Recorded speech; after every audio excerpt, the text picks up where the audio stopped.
Hey, paisans, the time has come. On the air since 2009, the independently produced, non-FCC compliant champ of video game talk podcasting. Here comes Tiger Claw Radio. Here's your host, Critical Failure. Welcome to Tiger Claw Radio, everybody. Good show this week. Oh yeah, we got the goods. Got some chip tunes from Battle of the Bits, and got some news. A little taste, Epic Games. It's no secret that I'm not a huge fan of Epic Games. However, they made a change recently that may be the first time I've ever seen them do something that's really going to benefit the end user. All that and more after this. Let's listen to some chip tunes. Thanks for joining us. You're listening to Tiger Claw Radio.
Not entirely unlike Chiptune, that's the Reading Rainbow theme. And yeah, you can find that on the CME Chiptune compilation, which is available for free. Now, I wasn't going to play that comp this week because we did it a couple weeks in a row, and I wanted there to be stuff for you to explore when you download it. However, I'm having some local network issues, so I went over to Battle of the Bits, and the Battle of the Bits like Bandcamp page, the way they do it is every album is free when it first goes up. And it stays free until the next album comes up. And then when the next album comes up, it's given a price and you kind of missed your free window. So I went to the Battle of the Bits, and Adlib Techno is their latest release. So I wanted to grab a copy of that and play that, but I can't download it. Having network issues. So we'll just consider that a Chiptune news bulletin, as you can head over to Battle of the Bits and get Adlib Techno. By the way, they're still in their voting period for Spring Tracks 10, which I am on. I'm in there. I'm way at the bottom. I'm not good. I do not rank highly when it comes to Battle of the Bits. But there's so many entries. And I understand that the skill ceiling is so high in this group of people. It's still cool to see a track of mine listed in there. And it was listened to 46 times and downloaded 10 times. And that's, for old CF, I think that's pretty good stats. So let's talk about some news. I got a few things here, but it was pretty news light. The big news is the GOG summer sale is underway. Now, I haven't been using GOG for probably like 6 months or so, but their summer sale is going, and they do flash sales like Steam used to. So if you're a GOG user, it's a good time to actually go back and check there. And on top of that, Arma Cold War Assault is free, and I think that's only for today and tomorrow. So by the time this airs normally, it won't be anymore. But yeah, that's free on Steam as well as GOG. So if you want to get the old school Arma, now's the time to go get it. Yeah, so that's about it when it comes to GOG. Personally, I really had my fingers crossed for GOG Galaxy. I wanted GOG Galaxy to be awesome, and it just wasn't, in my opinion. It could be one day, so, it is what it is. So I've kind of drifted away from GOG. But yeah, sale time is always a good time to go back and check it out. I might personally recommend Screamer 2, which is a great game. It's just content light, so it's one of those where you got to get it on sale because it's not worth $10 in my opinion, but very much worth $3. Good racing game. Okay, Epic Games. No secret that I'm not a big fan of Epic Games, but I can't deny that they've been giving out quite a few games with their free Epic giveaway program. So because of that, I have been maintaining an account. So a PC Gamer ran a story saying Epic Games made easy anti-cheat free for game developers. Now, the business model for Epic has been very pro-developer, and that's kind of come at the behest of a lot of like old Steam users. Because people like me who've been using Steam for 10 years, we're kind of used to being catered to. And we are the consumer, so it would make sense kind of to be catered to, at least a little bit.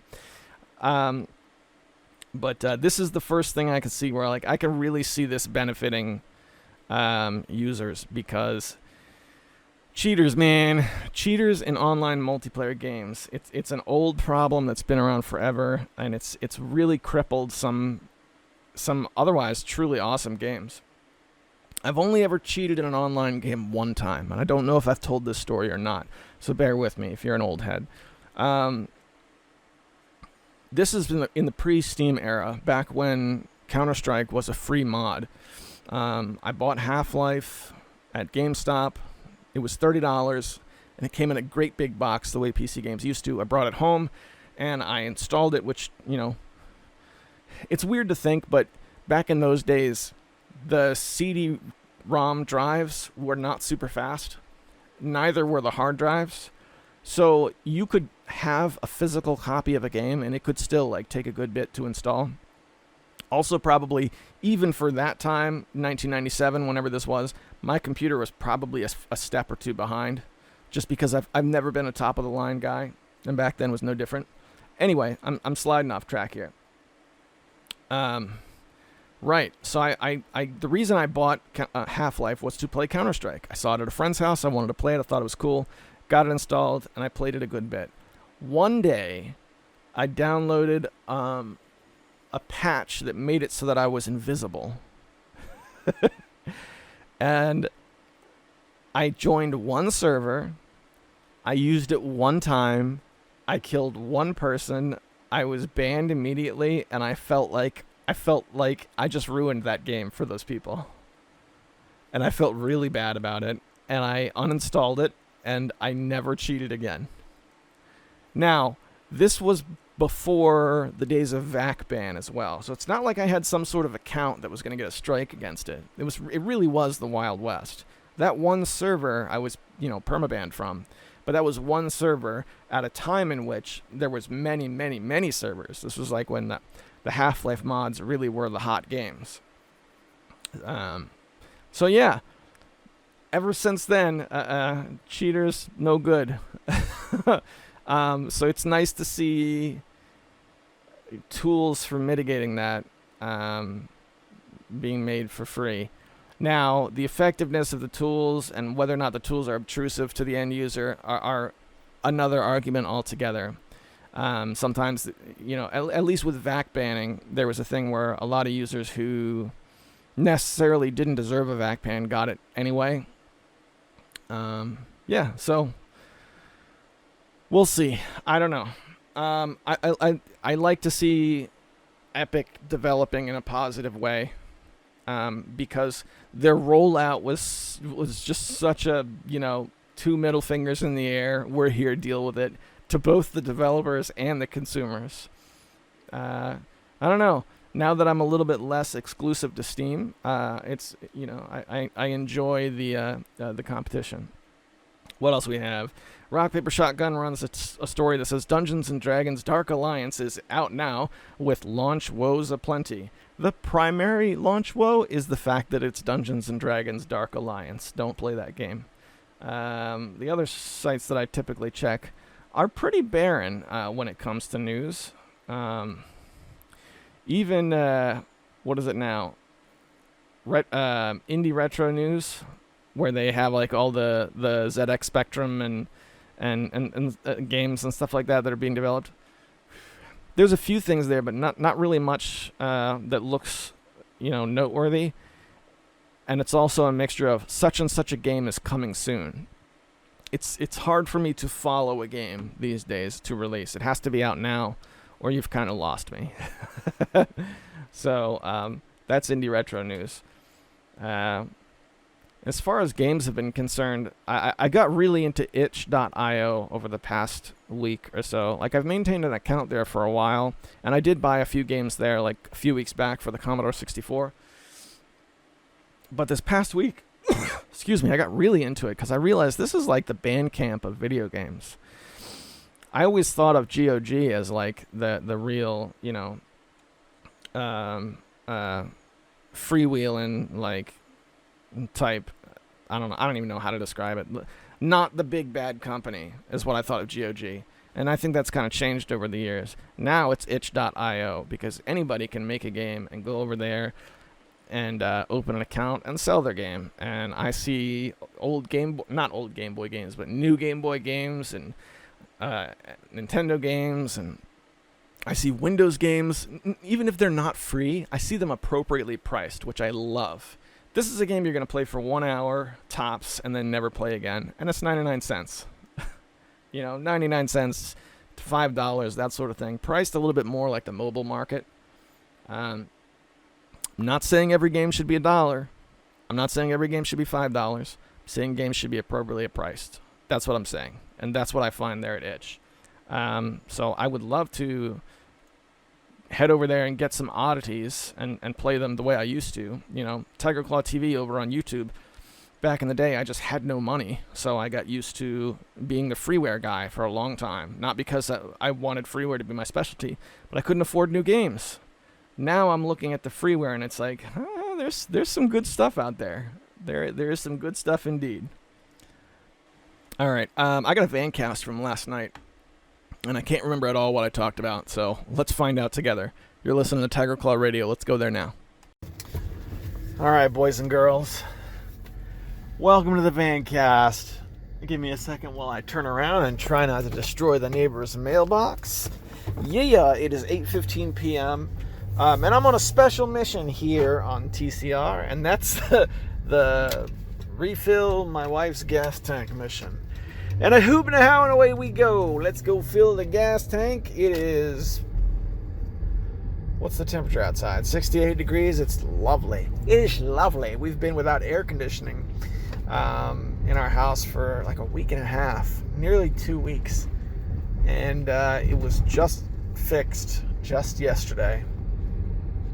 And now that it's fixed, we have a lovely 68 degrees outside. It is nice and cool, whereas the day before it was fixed, it was 100 degrees, and we were just out there dying.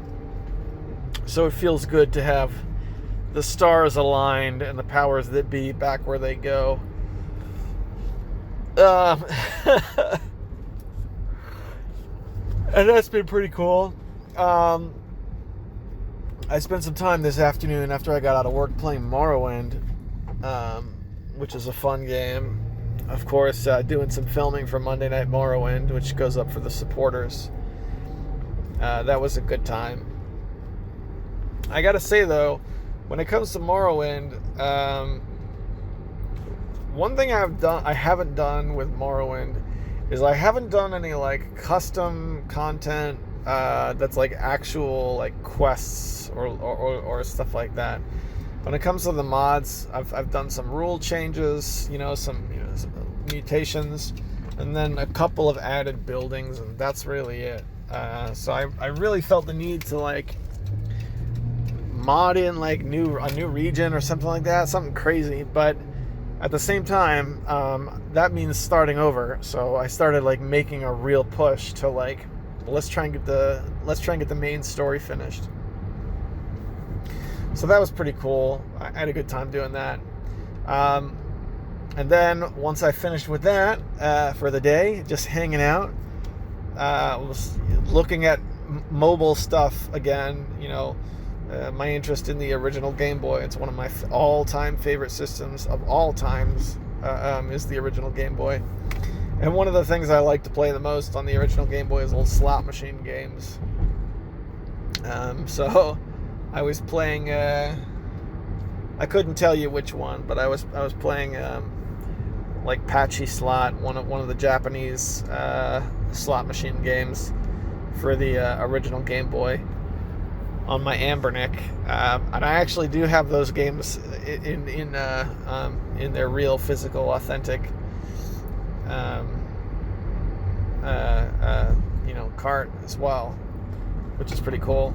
There's a peripheral that I saw coming out in like the emulation market of a Game Boy cartridge slot, that hooks directly up to your PC via USB, and it essentially works almost like a DEX drive, where you just slam those Game Boy carts in, and you can rip the mods off, or rip the ROMs off of them, or you can just use it as a cartridge slot for your PC. I think that's really cool, man. I was really excited at that fact.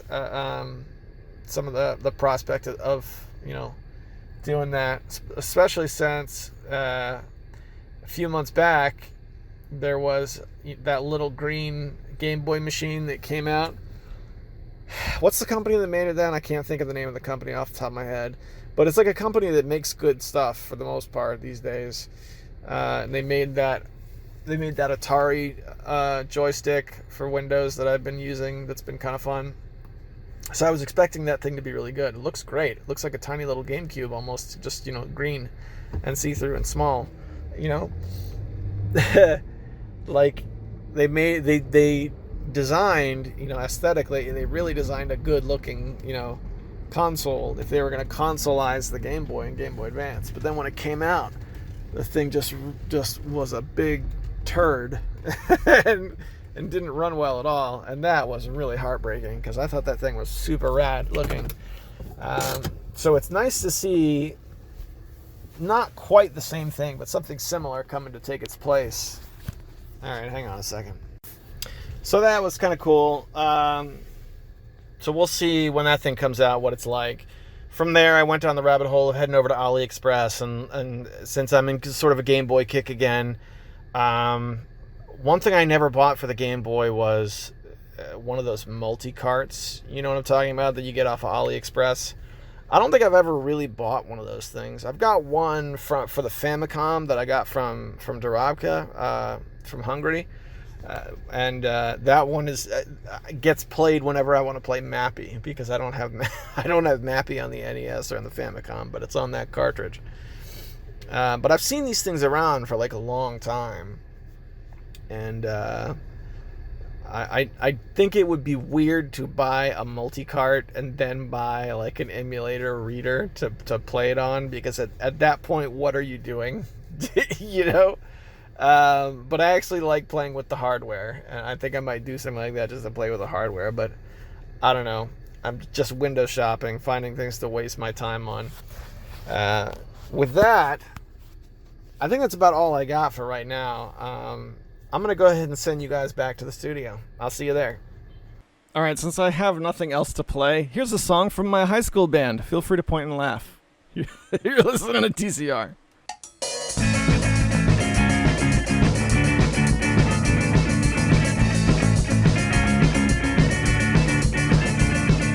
Met a girl, took her round, now I'm living at her house. Feeling in, she's a hill, staying together somehow. Having fellas looking up, let's together, patch it up. Been a really crazy time, at least I know it's just for mine. Now I know what I want for the power. Stay together and the love mature. Without you, I don't know what I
We thought we were so cool. Wrap your head around this. We paid $300 for studio time to record that, by the way. Was such a dumb kid. Jeez Louise. I'm surprised I survived this long. All right. And we are 21 minutes in. So this is the part of the show I like to set aside just to thank the sponsors. This is a Patreon-sponsored program. Nobody else is there. There's no company that's putting up money to make sure this happens. So to them, I can offer early access to the show. I also do a series every Monday called Monday Night Morrowind that I've been running the past 2 months or so.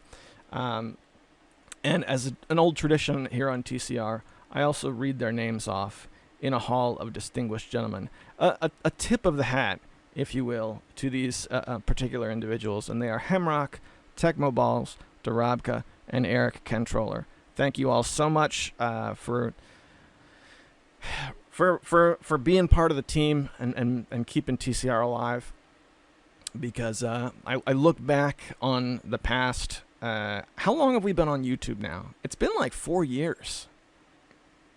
I gotta say, I'm pretty proud of what TCR has done in that time, because we've been around. Okay, so TCR started in the beginning of 2009. The idea was I was running a YouTube channel. I still thought I was going to be famous one day, and I wanted to do something that was going to take a little less effort because I was starting college.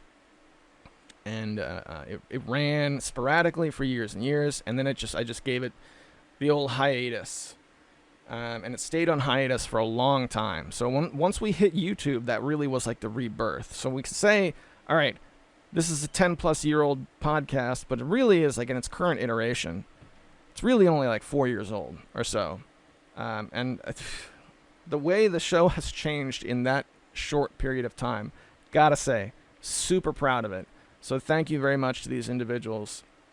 And I know Monday Night Morrowind is kind of a silly show. Like, I really do wish I had better stuff to be supporter exclusive.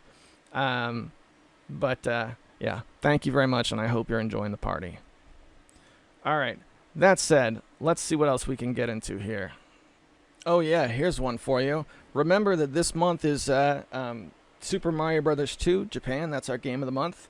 Next week is going to be the big show where we do the review and kind of break it down and see how it's going. So there's 1 week left to play that. Also, if you're a fan of the Cartridge Club, their game of the month is Cuphead, and the Cartridge Club has a few more people who do their game, so they are definitely worth following. And I've been playing Cuphead as well, so we're gonna do that one on sort of like a dual review show. So next week will be the big one where we break those two games down, and then next month is the original Final Fantasy on NES. That's gonna be our game of the month. So. Yeah, so we have that to look forward to. All right, so it's a little early to go to the fail bag, but we have one from Hemrock, who has nice big emails with lots of stuff, and I want to go over it. So let's take a look and see what he's got. All right, he says you have a bad case of the glitches. Greetings, Critical Failure. Thank you as usual for another episode. I really appreciate your consistency. I'm sure it takes a lot of effort. Thanks, man. I finally played some Super Mario Bros. Lost Levels, and I didn't get further than level 3-1. I actually ended up accidentally jumping over the flagpole on level 3-1, which, come to find out, is not that difficult to perform. However, when I jumped over the pole, I assumed I'd be running in an endless loop and have to reset the game. Yeah, that's what you did in the original NES, or the original Mario Bros. To my surprise, I quickly stumbled upon another pipe, and I was like, sweet, a hidden warp zone, only to realize it takes me back to the very beginning of the game. Thanks a lot, Super Mario Bros. Lost Levels. It's just like you. You can keep your poison mushrooms. I'm going to go play some Mario Kart. I think that is the appropriate response. Anywho, the experience reminds me of game glitches. I love me some game glitches. Funny enough, I did play some Mario Kart with my 3-year-old daughter after playing Lost Levels. And by playing with my daughter, I mean that I would play and she would push the buttons on a disconnected PS2 controller. She had the time of her life. That's it, man. That's gaming with the little kids. It's quality time. She got to do what Dad does, right? I remember doing that with my kids when they were little. It's a good time. In any case, as we were playing, I got a lightning bolt power-up that caused everyone else to shrink into mini carts. I used it right as the CPU-controlled kart racers were performing a jump, and this caused the AI to miss the jump and land on the wrong side of the track. Instead of taking the long way in order to start going in the right direction, The AI just continually pounded against the wall. It was actually pretty funny. They did this for at least 2 laps until another AI cart accidentally hit them, and they started heading in the right way. I love a good glitch. Here's some glitches that I remember from my childhood. Some of these may have shared on TCR before. Number 1, this is going to sound like playground humor, but I distinctly remember this happening. I was playing some PS1 game, and I can't remember which one, although the original Twisted Metal was involved. When I paused the game and opened up the disc tray and then switched out with another game and tried to keep playing, to my astonishment, the screen divided itself into 2 equal halves and froze, displaying the half that Twisted Metal and half something else. Weird. That is weird. 2, I tried playing NBA Shootout 97 in the early PS1 days, and a somewhat common glitch is the ball would go out of bounds and then disappear. At first, it was pretty humorous and allowed you to run around the court bumping into other players as they stood around. However, it actually got annoying because it meant I'd have to reset the game when I was playing a season. That meant losing your progress. Probably my most memorable glitch was from the NBA Shootout 97 when the AI controller threw the ball over the backboard into the crowd during a free throw shot. Another one that comes to mind is a glitch of when Tony Hawk, one of the Tony Hawk Pro Skater games, where you would lose your skateboard and the game would force you into a horizontal position, and the character would look like he's planking, and then you could glide a couple of inches above the ground as you planked around the level. A skating game that has some great glitch compilations is Skate 3. Check that out on YouTube if you're bored one day. Memorable glitches. Do you have any memorable? Playground rumors, a la you can resurrect Eris and FF7 if you do insert incredibly time-consuming task? All right, let's pause here so we can address this question. I've got a couple of glitch stories, but nothing too awesome. I remember once we were playing Bases Loaded on NES, and if you've ever played Bases Loaded on the NES, it's one of those games that had primitive sound bites, sound effects, clips, whatever, like strike and ball, whatever. And at one point, one of my brothers struck out, and the voice glitched, and it sounded a lot like "Oh, you bum" out instead of out. I'm convinced that it was not programmed to do this. It was a glitch, but we spent probably 2 hours trying to get it to do it again, and it never did. So that's one. Just recently, playing Cuphead, my son was able to freeze one of the bosses by using a special attack at a certain time, and the boss just froze, and he was able to shoot it until it was dead, and then continue that way. So that happened just a couple of days ago. Any other glitches? I think those 2 were the biggest ones. The only other glitches that I've ever come across are like not fun glitches. Like I hit a bunch of glitches when I was playing Daggerfall, just because the early procedural generation of the world or whatever, some of the quests were just inherently broken. But those aren't like fun glitches. Those aren't like, you know what I mean? Yeah, so that's glitches. Let's get back to the email, see what else he has. Still working on and off on the 8-Bit Collective compilation. Wow, there are a lot of tracks, yeah, I bet. I'm still looking forward to that Ambernick versus Powkitty review. Yeah, I was working on that yesterday, actually. Ambernick versus Powkitty. I don't know how well they should be compared against each other because the Ambernick does so many things so much better, but it also costs twice as much. So to compare the two, you'd have to see, okay, is it twice as good if it's going to cost twice as much? I think that's probably the best way to approach that problem. Because I was really like, this is like an apples and oranges type situation. I'm still working on a way to make that watchable. I might just start by doing, okay, this is the Powkitty, okay, this is the Ambernick. Now that I have both of those out of the way, now let's try and compare them. I don't know. But that has not slid under the radar the same way the Suikoden review has. That's actually like a problem that I'm working on and looking for solutions for. Especially since Powkitty has, like, that machine's got a lot of other machines that are like it, that are a little bit better, but still have a few things that are inherent to Powkitty. Like, Powkitty tends to use the volume wheel, whereas Ambernick doesn't. Ambernick uses the rocker, so it's harder to change the volume on the fly. Little things like that that are, would matter more if you're buying a higher end machine. Still working on that one. Let's get back to that one later on.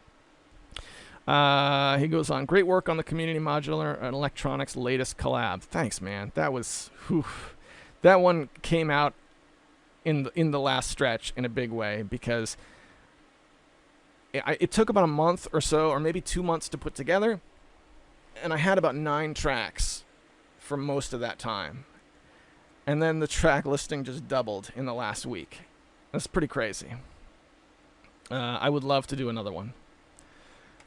Keep me posted on your Super Mario hack. Is this ROM hack a ROM hack of the original Super Mario Brothers, or does it involve Super Mario Brothers 2, aka Lost Levels? This is a hack of the original Super Mario Brothers, and in its beta / alpha / whatever form, I'm pretty sure it's up on the what do you call it, on the Discord. I saw you join the Discord, by the way, just to see the McDank photos you talked about. Yeah, this is now the 3rd Discord account you've created. Come on, man. Join us on Discord. Just settle in. Okay. He says, if you do endeavor to play Final Fantasy Tactics Advance, I recommend that you apply the Anarchy ROM hack to remove the law system, which can suck some fun out of the game. I will definitely do that, because game-breaking mechanics suck. That Pop Dylan song reminds me of old school Tiger Claw TV. Good times. Yeah, man. Same here. Good times indeed. It's good to hear Kazlab. I hope he sends in another audio comment in the near future. Yeah, those are always really nice. And we have retro news. The arcade version of Cycross was recently released on the Switch and PS4. Cycross is in my Famicom collection. That's how I like to play it. And if you really hate money, you can throw a lot of it at the limited run games in return of some repros of Zombies Ate My Neighbors. I guess. I'm going to middle click this and just see how much they want for this thing. Hang on. Oh, that's right. Network issues. It's loading. What are you going to do? I'm rooting for you. Hemrock. P.S. Discord isn't letting me join the channel. All I wanted to do was see the photos of the McDank. What happens when you try and join? I know that sometimes the invites are like only temporary, but I'm pretty sure I made it permanent. I don't know. I'll try again. We'll try again with that. PPS, it's your turn in Alpha Centauri. You're right. I had forgotten. I'll make sure that gets in right away. Hemrock, man, it's good to hear from you, brother. Thanks for writing in and for listening and being part of the gang. All right. What else we got going on here?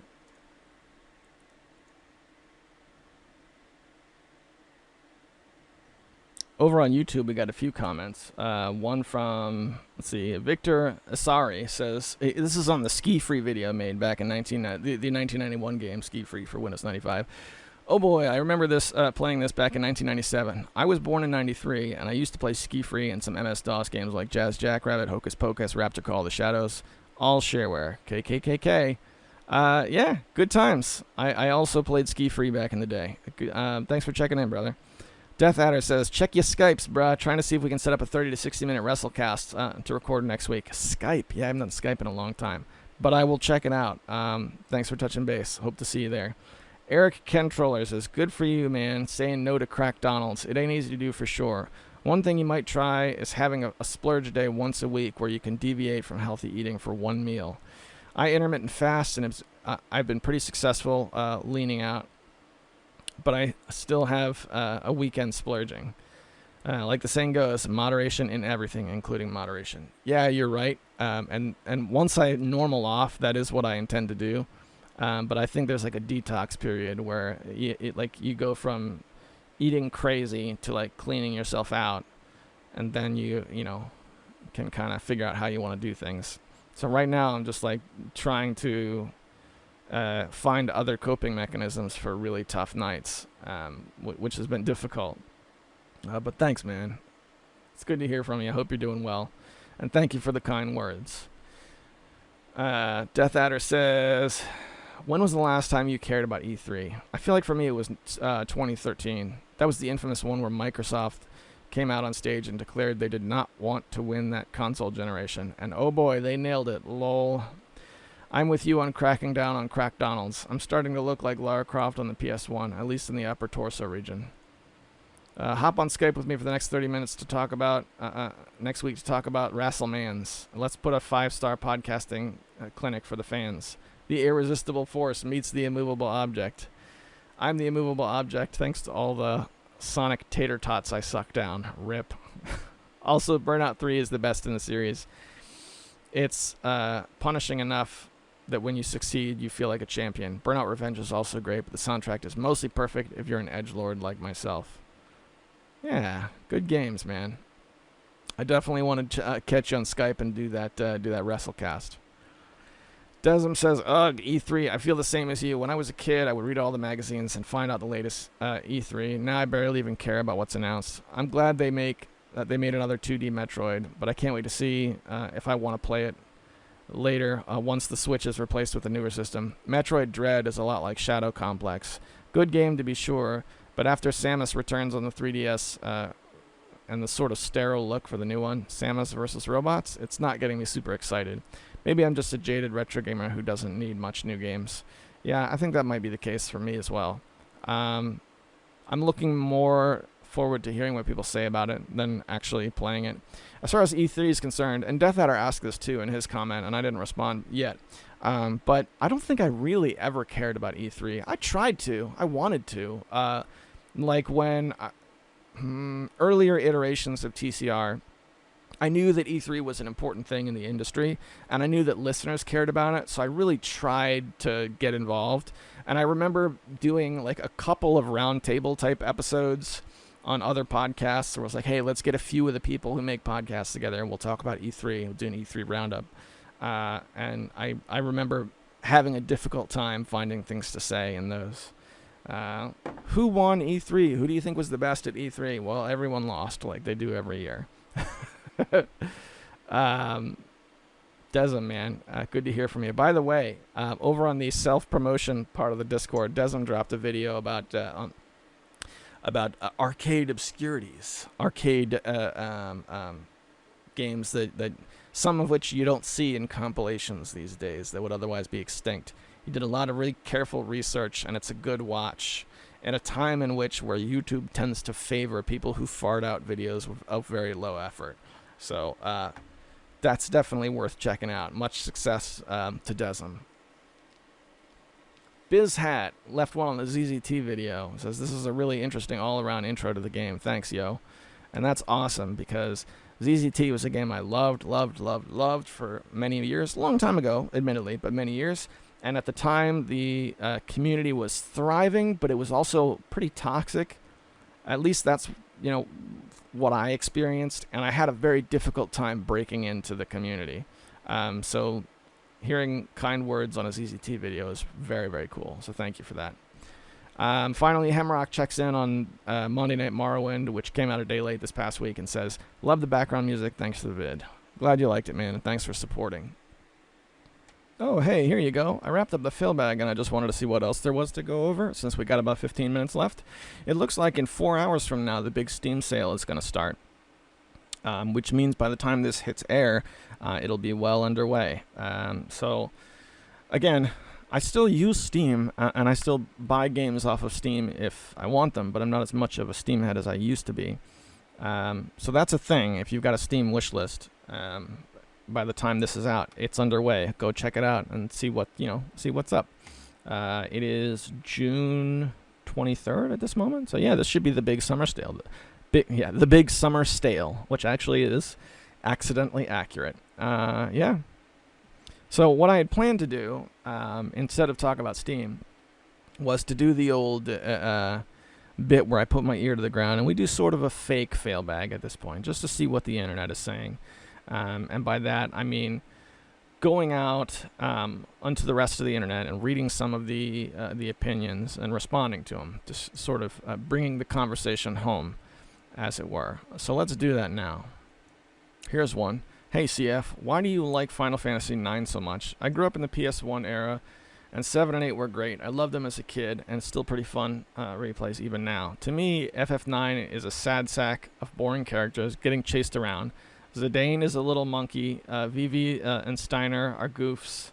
Quina is a big fat frog-eating goof. And Garnet is decent, and the bad guys are cool. But when does it get good? What are the good parts? Disc 1 has been a bust. I don't know. I couldn't disagree more. I think Final Fantasy IX was a great game, particularly that first hour. And this is one of the few, like, real video game essays that I was able to get out back in the TCTV heyday.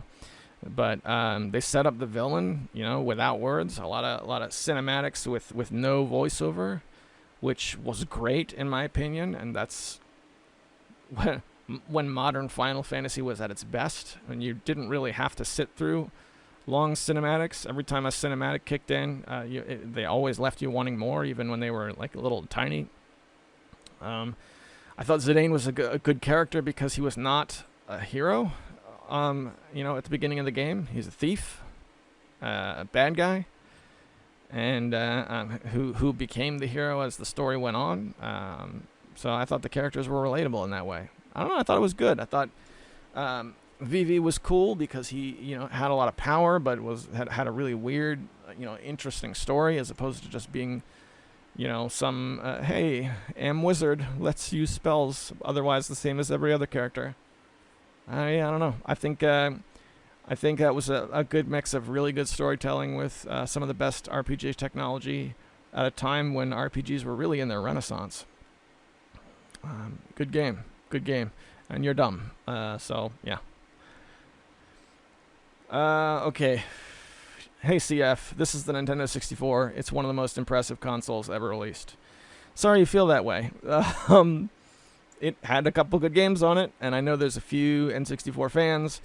I think right now, to be perfectly honest with you, people romanticize the N64 because the emulation is not great. So, think of it this way. On the Super Nintendo, hold on a second, it's going to crack, I'm sorry. I'm so sorry, but I can't pause the recording because of hardware issues.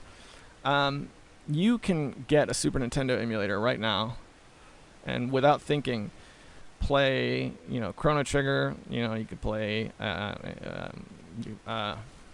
Lufia. Those are great games. And they don't cost anything. I mean, you just go to a ROM site and grab them. And because of the access, I think they've been devalued a little bit. All right.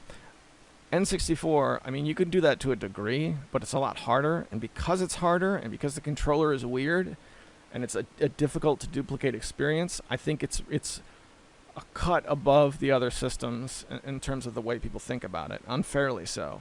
The reality is N64 had a handful of really great games, a small handful, but the mid-tier library on the N64, in my opinion, is not great. Apart from GoldenEye and any game from first-party Nintendo, what's a game you really liked on the Nintendo 64? There's a couple. I mean, what's the game NG used to really like? With Shake, Shake, Shake, Shake. Mischief Makers. Yeah, it's a pretty cool game. Alright. I don't know. I'm not saying it's a bad system, because it sounds like I'm putting it down right now, but the RAM upgrade was a problem, and unironically, one of the most impressive consoles ever released. I don't think so. TCR listeners, what do you guys think? Am I off base? Alright, what else we got? Yeah, here we go. Why did reviewers during the 5th generation get so angry at 2D games for still existing? It's the industry standard, man. It was. You got to remember, at that time, okay, when there were like a couple of 3D games at the beginning of that era that were so good, every other game wanted to be like that. It was new, and 2D games had been around for a very long time. I mean, you go back to the... Goodness, go back to MS-DOS or earlier, and what do you see? That's what they felt like at the time. Hey, we have this unexplored territory in 3D games, and you guys are not exploring the territory. That's why when I think about it, that's my fan theory. Because they're like, we could be pushing this 3D thing further, but instead you're using your resources to do more sprite-based stuff. That what sounds to me like the most feasible reason to be frustrated. Looking back, the 2D games, aged beautifully, and a lot of the 3D games aged terribly. So, I think ultimately they were wrong. But hold on a second. But hindsight is 20/20, as they say. Let's see. Here we go. Hey CF, what's your favorite minecart level section in any game? What about underwater level, ice level, stealth level, escort mission level? That's a lot. Best minecart level has got to be Donkey Kong Country. Is the best, and I can tell you the worst minecart level is Resident Evil 4. Hated that minecart section. Best underwater level is Nintendo 64, Super Mario 64. I want to say Dire Docks, but I think that's the second one. The first one, the Misty Bay with the sea monster, I can't remember what it's called. That's my favorite underwater level.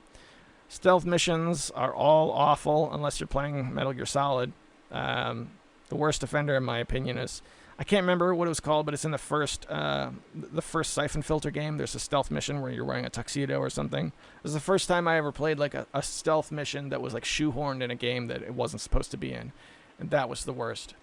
Escort mission level, again, no one likes escort missions. And the worst offenders, at least that stick out in my memory. I know there's probably worse if you look. But the worst offender that's not from a Daikatana game would be Dead Island. Has a few stealth missions, and I think they're the worst because they're put in a game that already feels like an MMO. It's mostly just fetch quests and stuff. Fetch quests, kill X number of targets, and escort missions. They're the worst. Yeah, so the question of what's your favorite I guess since they're all equally bad, I guess that makes a million-way tie. Every escort mission ever is tied for my favorite because I hate them all, logically. So I guess that's a half full way to look at it. That's TCR for another week. Thanks so much for hanging out and listening. Oh yeah. Been a while since I played Maniac Mansion, I'll tell you what. Remember the next week, it's the big one. Okay, reviews for Super Mario Bros. 2 Japan. We're going to be rounding up the game of the month for June. And also Cuphead and Chiptunes and a whole lot more. Whatever it is you're doing this week, hang in there. I'm rooting for you, I really am. I'll see you next week.